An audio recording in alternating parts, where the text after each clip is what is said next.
नमस्कार, मैं उमेश करुणा और आप देख रहे हैं बहुजन हलचल। आज 9 सितंबर है, यानी बेरोजगारों का विरोध प्रदर्शन करने का दिन। जैसे कि आप सभी को पता है कि 5 सितंबर को भी देश के युवा बेरोजगारों ने विरोध प्रदर्शन किया था, ताली थाली बजाकर। और आज दिए व मोमबत्ती कैंडल जलाकर विरोध प्रदर्शन किया जाएगा, क्योंकि आप सभी जानते हैं कि देश के अंदर इस समय हालात काफ़ी नाजुक है। यदि हम युवाओं की बात करें तो इतने बेरोजगार हो गए, इस लॉकडाउन के अंदर ज़्यादा स्थिति खराब हो गई। और हमारे साथ है श्यामवीर, जो एक बेरोजगार है, एक छात्र भी है। आज इनकी क्या स्थिति, क्या दशा है और आज के 9 सितंबर को लेकर क्या कहना है जी श्यामवीर जी? जय भीम। मैं श्यामवीर। जी। आज के परिप्रेक्ष्य में जो हम देख रहे हैं, बेरोजगारी की स्थिति बहुत ही खराब हो चुकी है।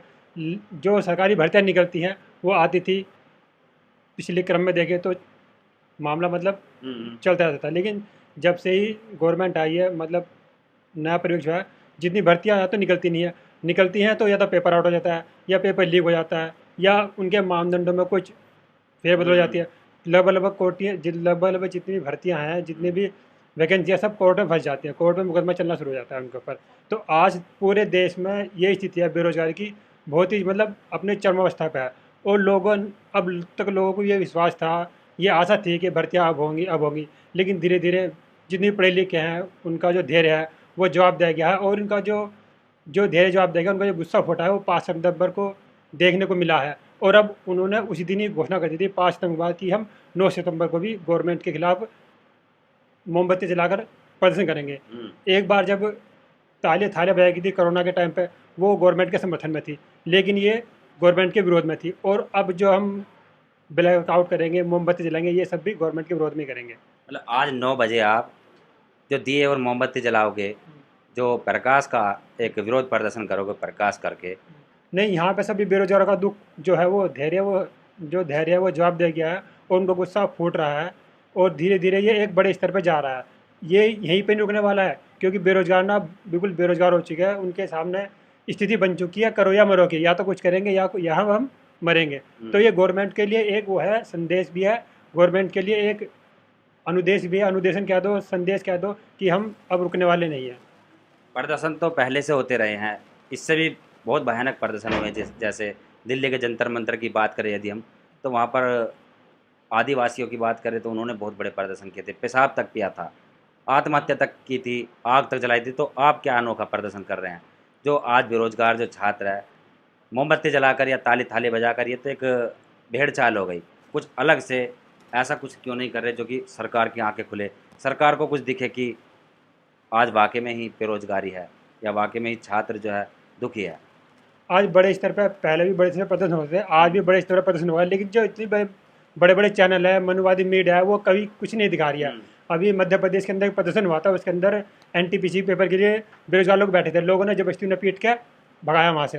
अभी इलाहाबाद के अंदर प्रदर्शन चल रहा था, उसके अंदर लोग 20-25 लोग करीब करीब गिरफ्तार किया गया। बड़े स्तर पर प्रदर्शन हो रहा है, लेकिन गवर्नमेंट मनुवादी बड़े चैनल पर ऐसे नहीं दिखा रहे हैं, नहीं कुछ कर रहे हैं। प्रदर्शन हो रहे हैं, चल रहे हैं, और अब भी जो प्रदर्शन चल रहा है ये भी बहुत बड़े स्तर पर है। इसका प्रचार प्रसार यूट्यूब पर चैनल जो पढ़ाने वाले हैं, वे लोग ना अपना पढ़ाना लिखाने का काम बंद करके सिर्फ विरोध में ही चला रहे हैं, इसके प्रदर्शन के लिए बड़े इस तरह प्रचार कर रहे हैं इस मामले में। अच्छा, जो बेरोजगारी की बात करें हम, तो बेरोजगारी तो मोदी जी ने पकोड़े तलने वाली बात कहकर ख़त्म ही कर दी थी कि बेरोजगार है नहीं देश में।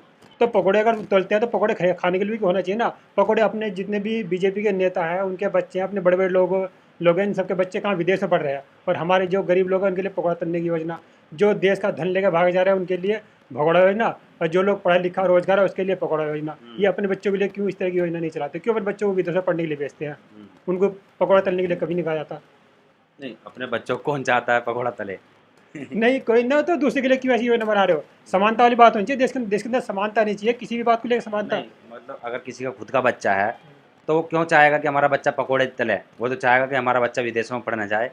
ये सच्चाई है। यदि आपके भी बच्चे होंगे तो आप अपने बच्चों को चाहेंगे कि मेरे बच्चे मजदूरी करें या पकोड़े तले? नहीं, मैं तो समानता का ही देशी हूँ, मैं तो देश में समानता चाहता हूँ, जितना भी जिसकी जितनी संख्या वाली उसकी इतनी हिस्सेदारी। मैं तो ये चाहता हूँ समानता का वो अवसर मिलना चाहिए सबको। नहीं, ये बात तो आप ही तो चाहते हैं, लेकिन जो सरकार है, सरकार तो नहीं चाहती। सरकार कब तक नहीं चाहिए? कब तक लोगों को अंधविश्वास में ढकेल रही? कब तक लोगों को सांत्वना दिलासा देती रही? जब तक ओबीसी समाज अब तक जागरूक नहीं था, लेकिन मैं पिछले 5 सितंबर से देखा मैंने, काफ़ी ओबीसी के समाज लोग विरोध में थे। 15 में तो उन लोगों ने बहुत खुल कर विरोध किया इस चीज़ का। अब वो जागरूक हो गया। अब SC ST OBC का लगभग एक जैसी रास्ता है, एक जैसा दिशा है, एक जैसा निर्देश है उनका सबके लिए। सब बेरोजगारी सबको पुलिस में पाँव पसार चुकी है। लेकिन अब सबके आगे खुल चुकी है कि हिंदू मुस्लिम की राजनीति में कुछ नहीं रखा, हिंदू मुस्लिम में कुछ नहीं रखा। जो युवा है ना, जो पढ़ा लिखा है, उसे रोजगार से मतलब नहीं है, उसे हिंदू मुस्लिम देश की ऊंची नीचे से कोई मतलब नहीं है। उसे रोजगार मिलेगा तो वो खुश है, अगर उसे रोजगार नहीं मिला तो वो विरोध करेगा। अब यदि राम राज्य है, भारत के अंदर राम राज्य की बात की जा रही है, अयोध्या में जो शिलान्यास किया गया है राम मंदिर के को लेकर, राम राज्य जो होगा उसको आप क्या समझते हैं कि उसमें बेरोजगार दूर हो जाएगी, बेरोजगारी या और ज़्यादा बढ़ेगी? क्योंकि राम राज्य को उसी से आकलन कर रहे हैं जो पहले बोलते हैं कि सतयुग था, त्रेता युग था, और आज जो युग है इसको बोलते हैं कि आज ये बहुत ही ज़्यादा पाप बढ़ रहे हैं, इस तरीके की बात करते हैं। क्या इसको आप धार्मिक मुद्दे से जोड़ते हैं? धार्मिक मुद्दे से देखो, मैं बेरोजगार हूँ, मुझे रोजगार चाहिए। मैं किसी पर्सनली पार्टी से जुड़ा हुआ नहीं हूँ, ना मेरा किसी पर्सनल पार्टी से कोई लेना देना, ना मेरा किसी पार्टी पे कटाक्ष करना है। मेरा तो मकसद यह है कि हम बेरोजगार हैं, मैं हमारे रोजगार के बारे में सोचा जाए। तो हमें जो आपकी काबिलियत के अनुसार आपको रोजगार रोजगार है, मिलेगा। वो मुझे मेरी काबिलियत से मुझे रोजगार मिलना चाहिए। मुझे किसी के हिंदू मुस्लिम या किसी की राजनीति से कोई लेना देना है, किसी पार्टी से मेरा मतभेद नहीं है। बस मैं रोजगार हूँ, मुझे रोजगार चाहिए। बस मुझे रोजगार मिलेगा तो सब कुछ ठीक है, मुझे रोजगार नहीं मिला तो मेरे लिए कुछ भी ठीक नहीं है। और रही बात मंदिर, आप मैरिड हो अनमैरिड? मैं अनमैरिड हूँ। देखो, श्यामवीर जी से बात हुई, उन्होंने बताया कि अनमैरिड है, रोज़गार चाहिए, और इस बात पर बहुत सारी फिल्में बनी, गाने बने कि नौकरी मिलेगी तो क्या होगा, बदन पे सूंट होगा, पैर में बूट होगा, और हाथ में गोरी का हाथ होगा। ये बात लागू होती है आज श्यामवीर पर, क्योंकि जब नौकरी होगी तो तभी सब कुछ होगा, अन्यथा नौकरी के बिना कुछ भी नहीं होगा, क्योंकि पैसा बहुत ज़रूरी होता है और वह मिलता है नौकरी से। आज ये मजदूरी नहीं कर सकते, ना ही पकोड़े तल सकते, और वो बात कर देते हैं बड़ी बड़ी, हवा फायरिंग करते हैं, जुल्मेबाजी कर देते हैं, लेकिन जब खुद पर बीतती है तब पता चलता है। जी, जिस तरीके से आपने कहा कि आपको रोज़गार काबिलियत के अनुसार चाहिए, आप कोई पकोड़े नहीं तलोगे, ना ही घंटा बजाओगे, और ना ही जो ये फतवे जारी करते हैं उनके फतवों में जाओगे, तो आपको रोज़गार चाहिए काबिलियत के अनुसार, और यदि काबिलियत के अनुसार नहीं मिलता है तो प्रदर्शन जारी रहेगा आपका। प्रदर्शन जारी रहेगा, ये लंबे समय तक चलेगा, और ये एक भगीरथ प्रयास कह लो, ये लंबे समय तक ही चलने वाला है। अब रुकने वाले नहीं हैं हम। मतलब कि क्रांति की शुरुआत हो चुकी है। क्रांति शुरुआत हो चुकी है, अभी लंबे समय तक जाएगी। जब तक गवर्नमेंट भर्तियाँ नहीं करती तब तक ये बराबर जारी रहेगा। जो पेपर हमारे हो चुके हैं उनका रिजल्ट घोषित करें, जो मुद्दे कोर्ट में चल रहे हैं उनका फाइनल करें, और नई वैकेंसियाँ निकालें। अभी NTPC के फार्म भरे गए थे रेलवे के, उसमें करीब 12 करोड़ से भी ज़्यादा लोग छात्रों से पैसे लिए गए, उसके पेपर का कोई अता पता नहीं है। जी, श्यामवीर जी, एक बात है कि आत्मनिर्भर कहा था मोदी जी ने, आत्मनिर्भर। आत्मनिर्भर से इसको यदि हम देखें तो आत्मनिर्भर तो उसमें भी शामिल होता है कि अपना रोजगार खुद ही ढूंढे। देखो, कोरोना महामारी हुई है, इसमें देश की अर्थव्यवस्था आपको पता है काफ़ी ठप हो गई, तो इसको देखते हुए मोदी ने कहा था कि आत्मनिर्भर। तो इससे तो ये साबित होता है कि अपना रोजगार अपना आप ही ढूंढे, क्योंकि सरकार ने हाथ खड़े कर लिए, ये कह दिया कि हम कुछ नहीं कर सकते। ऐसे में देश काफ़ी कर्जे में चला गया, ट्रेनें बंद हो गई, बहुत सारी चीज़ें आप जानते हो। तो इस चीज़ को देखकर तो ये लगता है कि वो कोई रोज़गार नहीं देंगे। यदि रोज़गार ढूंढना तो आपको अपना भी ढूंढना होगा। यदि रोज़गार नहीं मिलता है तो कैसे भी कुछ भी करो, मोदी ने तो खुद ही कह दिया कि आत्मनिर्भर रहे। देखो, मोदी जी की बात का मैं विरोध नहीं करता हूँ, ना मैं उन्हें कुछ अपशब्द कहना चाहूँगा। वो प्रधानमंत्री पद के हैं, मैं संविधान के अनुसार हमारे लिए मान्य भी हैं वे। लेकिन उनका कहने का क्या है, उन वो आज कहते हैं कल बदल जाते हैं, कल कह रहे हैं फिर परसों बदल जाएंगे। पहले कहते थे जब सत्ता में से पहले कि हम 2 करोड़ लोग रोजगार देंगे, क्या 2 करोड़ लोग रोजगार वे दे पाए? नहीं दे पाए। और भी वे कहते हैं आत्मनिर्भर आत्मनिर्भर आत्मनिर्भर। वे लोगों को, देश को आत्मनिर्भर बनाने की बात कर रहे हैं। जो बेरोजगार उनका खुद आत्मनिर्भर क्यों नहीं बनाते देश को? वे जो हमारे यहाँ पे देख लो, आप कोई भी सामान हो, चाइना का सामान बिकता है, चाइना का सामान चलता है, ज़्यादातर हमारे पास चाइना का व्यापार चलता है। वे कभी देश को आत्मनिर्भर बनाने की कोशिश नहीं करते। जब वो इस बेरोजगारी की स्थिति पर काबू नहीं पा रहे हैं ना, तो लोगों को आत्मनिर्भर बनाने का एजेंडा दे दिया है। नई बात उनका कहने का कुछ नहीं है, उनका तो कहने की थोड़ी देर की बात है बस। उसके बाद उनकी बात बदल जाती है कि आत्मनिर्भर। पहले कहा था कि हम 2 करोड़ नौकरी देंगे, अब क्या दे आत्मनिर्भर बनो। मतलब कि अपना जो एक बात है उस पर अटल नहीं रहते, बदलते रहते अपने फैसले। एक तरह से कह सकते हैं कि वो बेरूपिया है, एक तरह से बेरूपिया, रूप नहीं है उनका। एक कोई मतलब कोई अपनी बात पे, जो आदमी अपनी बात से अपने गया वो अपने वजूद से गया। और इस बात को मैं नहीं कहा, इस बात को ST SC OBC और कुछ जो जनरल कास्ट के लोग हैं वे भी इस बात को समझ चुके हैं कि भाई क्या स्थिति है देश की, मतलब बेरोजगारी में जा रहा है। क्योंकि जिसका पेट खा लेता है ना वो अपना पेट भरने सोचता है, और जिसका पेट भरा होता है ना फिर वो आगे की सोचता है। हम लोगों का पेट पे लग रही है तो हम अपने पेट के लिए सोच रहे हैं, हम अपने रोजगार के लिए सोच रहे हैं। हम पढ़े लिखे हैं, रोजगार हो। अधिकतर जो समाज के वंचित लोग हैं, एसटी, एससी, ओबीसी, कोई भी हो, सब अपने रोजगार के बारे में सोच रहे हैं, जी। खासतौर से युवा। श्यामवीर जी ने जो बात बताई है इससे बहुत सारे पर्दों का हम खुलासा करते हैं। सबसे पहला तो जब किसी पर बीतती है तो उसको पता होता है कि क्या होता है बेरोजगारी, वरना तो दूसरों को सब कह देते हैं कि काम बहुत है कुछ भी कर लें, ऐसा हम देखते हैं। दूसरी बात, मोदी जी पर खुद पर बीती थी लेकिन वह वो दिन भूल गए। पत्नी छोड़कर चली जाती है मोदी जी की, क्योंकि कुछ काम धाम नहीं करते थे उस समय, खाली रहते थे। बताया जाता कि चाय बेचते थे, चाय बेचकर अपना पालन पोषण करते थे, लेकिन थे बेरोजगार, वह भी कोई रोजगार नहीं था। आज रोजगार उनके पास है, पॉलिटिक्स में प्रधानमंत्री बने, एमपी एमएलए बने, बहुत सारी चीज़ें देखते हैं। यदि हम दूसरे नंबर पर बात आती है कि जब कोई इंसान किसी को प्रतिनिधि चुनकर भेजता है तो वह एक परिवार के मुखिया के समान होता है, देश का मुखिया। जैसे प्रधानमंत्री है तो उसने हमारा सबका ठेका ले रखा है, एक तरह से हम कहें तो उसने हमारी जिम्मेदारी ले रखी है। इसलिए जो युवा है या कोई भी प्रदर्शन करता है सरकार के खिलाफ, इसलिए करता है क्योंकि जिम्मेदारी सरकार की बनती है।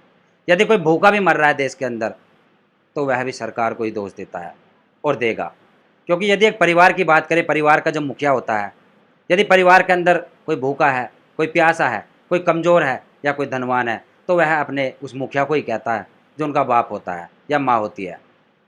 पड़ोसी को नहीं कहता और ना ही किसी रिश्तेदार को कहता है, ना ही किसी दोस्त को कहता है, वह मुखिया को कहता है, क्योंकि मुखिया ने उसकी जिम्मेदारी ली है।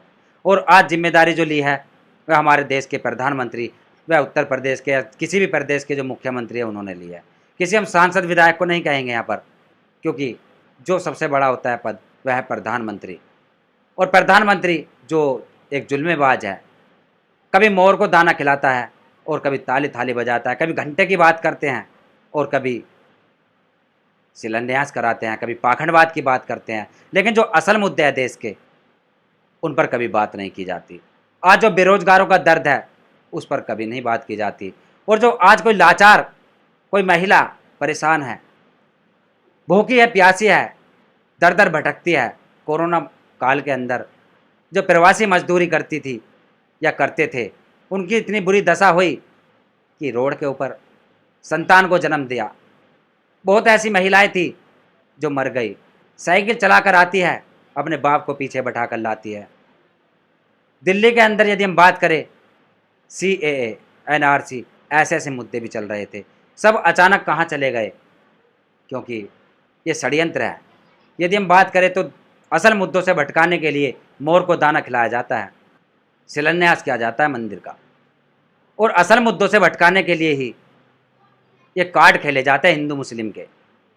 लेकिन आज युवा, जो श्यामवीर जी ने बताई, देश का एससी एसटी ओबीसी का लोग काफ़ी जागरूक हो गया और सरकार को चने चबाने लगा।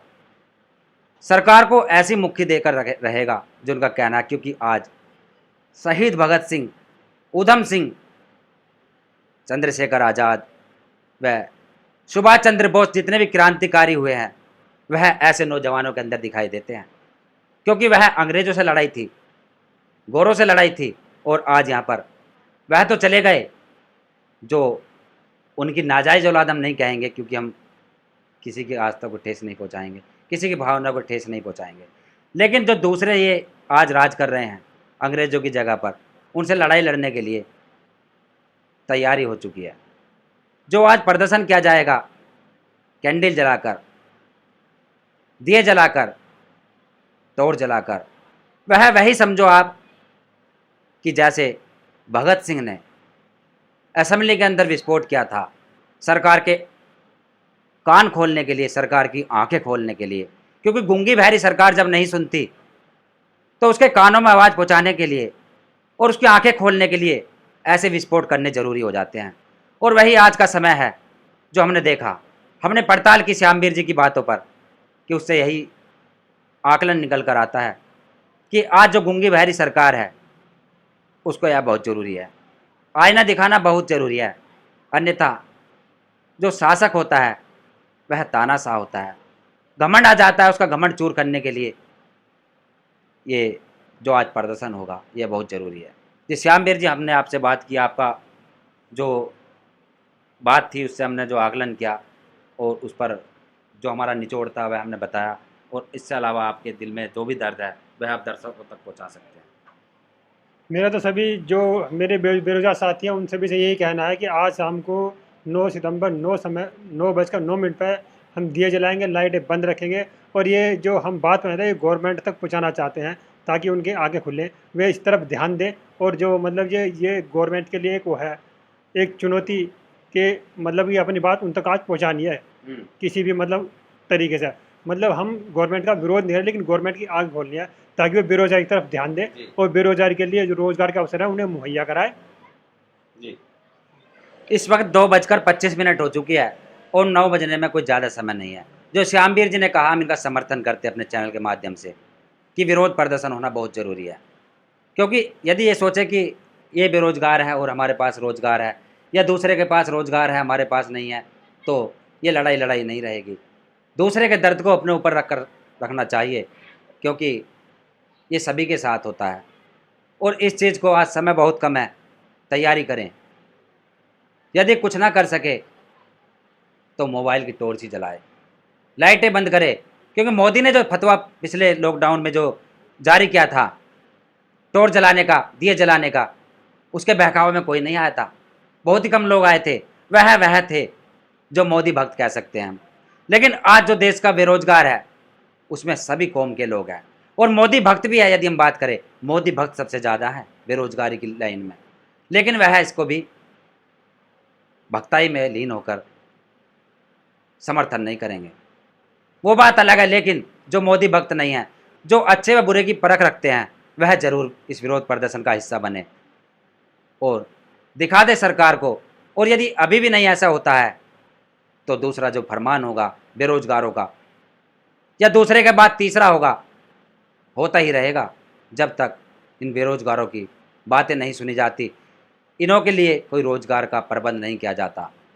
क्योंकि आज देश के अंदर जो सबसे बड़ा मुद्दा है, जो सबसे बड़ी प्रॉब्लम है, वह है बेरोजगारी। जिसको रोजगार मिल जाता है वह यह ना समझे कि परमानेंट रोजगार मिल गया, उसके आने वाली पीढ़ी जो बच्चे होंगे उनको कहाँ से रोजगार मिलेगा। आगे के बारे में सोचे, भविष्य के बारे में सोचे और इस जो प्रदर्शन है इसका हिस्सा जरूर बने। तो आप देख रहे थे बहुजन हलचल, मैं उमेश करुणा आपसे इजाज़त लेता हूँ। धन्यवाद श्यामवीर जी। धन्यवाद। जय भीम, जय भारत। अगर आप चाहते हैं गरीब हर वंचित इंसान की आवाज आप तक पहुंचे तो हमारे चैनल को सब्सक्राइब करें और बेल आइकन का बटन दबाना ना भूलें। देखते रहिए बहुजन हलचल न्यूज।